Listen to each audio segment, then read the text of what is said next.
Happy Christmas दोस्तों।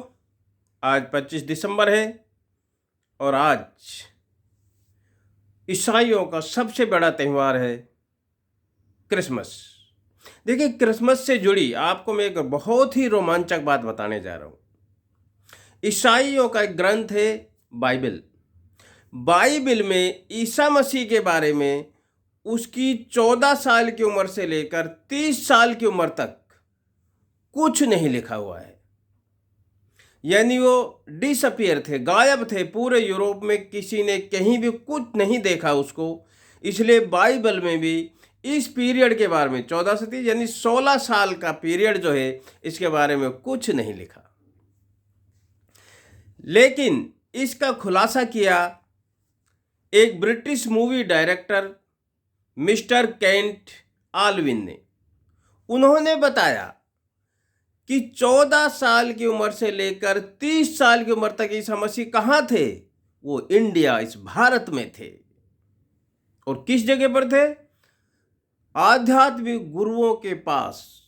वहां से उन्होंने आध्यात्मिक शिक्षा ग्रहण की, उनके सानिध्य में पूरा ज्ञान और नॉलेज प्राप्त किया। उसके बाद वो 30 साल की उम्र में वापस अपने बेथलेहम नेटिव प्लेस पहुंच गए और वहां पर उन्होंने अपनी भाषा में प्रवचन देना शुरू किया। इस आधार पे हम कहते हैं कि सभी धर्म एक समान हैं। और हम आपको आगे बताएंगे। देखिए कि सभी धर्म एक कैसे हैं, कोई फर्क नहीं है। समझिए, भारत में इतनी सारी भाषाएं, संस्कृति, धर्म, जाति हैं, फिर भी भारत एक है। ये करिश्मा है साहब। क्यों? क्योंकि वो शक्ति एक है और सारे धर्म की शिक्षा, ज्ञान, निचोड़, सार भी एक है। क्रिसमस हो, होली हो, दिवाली हो, ईद हो, गुरुओं का त्यौहार हो, सब हिल मिल के मनाया जाता है। जीसस क्राइस्ट के जीवन से हमें प्रेरणा लेनी चाहिए। उन्होंने गरीब, पिछड़े, दबे कुचले लोगों के लिए बहुत बड़ा काम किया, अपना जीवन लगा दिया।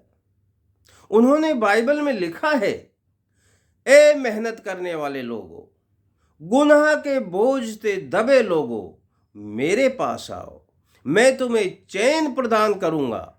क्यों? क्योंकि मैं ही जीवन और हकीकत हूं, मैं ही ज्योति हूं और मैं ही मार्ग हूं। बाइबल में ईसा मसीह ने यह लिखा। हमें भी जैसे श्री राम, कृष्ण, जीसस, मोहम्मद, इनके जीवन से सीखने की जरूरत है। देखिए, सभी धर्म को क्या कहते हैं इंग्लिश में? रिलीजन। दो शब्दों से मिलकर बना है, री और लिजेर। री का मतलब पुनः और लिजेर का मतलब पिन करना, स्टेपलिंग करना, जोड़ना। रिलीजन, पुनः जुड़ना। किससे जुड़ना? जिससे बिछुड़ कर आए हैं उससे पुनः जुड़ना। यही सभी धर्मों का सार है, यही शिक्षा देते हैं। जैसे सभी धर्मों में क्या बोलते हैं? दान देना चाहिए। सभी धर्मों की शिक्षा है। हिंदू में क्या, धर्म में क्या कहते हैं? अपनी पवित्र कमाई का कुछ अंश दान देना चाहिए। और मुस्लिम क्या बोलते हैं? अपनी आय का 40वां हिस्सा दान देना चाहिए। इसी तरह ईसाई धर्म में भी क्या बोलते हैं कि दायां हाथ दे तो बाएं हाथ को भी खबर ना पड़े, अर्थात देने के बाद भूल जाओ, घमंड भी नहीं करना चाहिए। और सिख धर्म में तो आप सरेआम देख ही रहे हैं, ये दान की ही बदौलत है कि देश ही नहीं पूरे संसार में खाना खिला रहे हैं।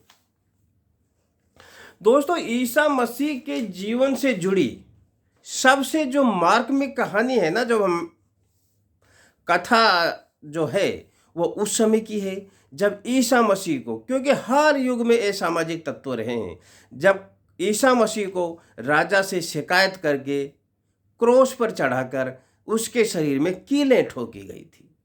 उसके बावजूद ईसा मसीह पता है क्या बोल रहे थे? ए पिता, इनको माफ कर देना। क्यों? क्योंकि इनको नहीं पता है कि ये क्या कर रहे हैं और किसके साथ कर रहे हैं।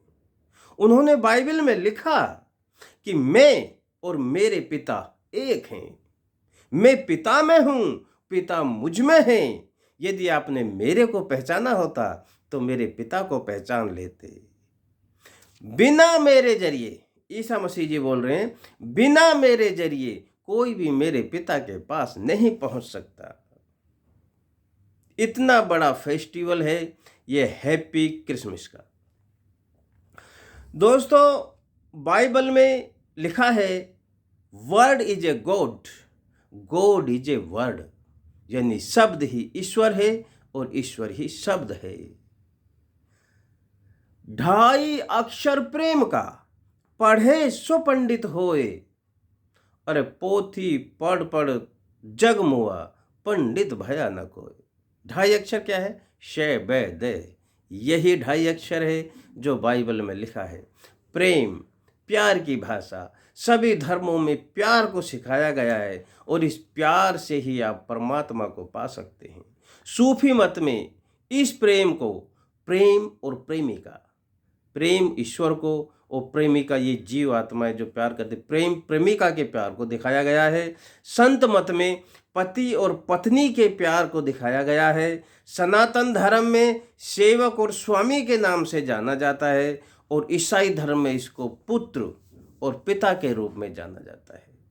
इसलिए मेरी विनती है आप सबसे, हर त्योहारों को मिलजुल कर खुशी खुशी मनाएं। क्यों? कि सभी एक जैसे हैं। तो प्रेम से बोलिए हैप्पी मेरी क्रिसमस।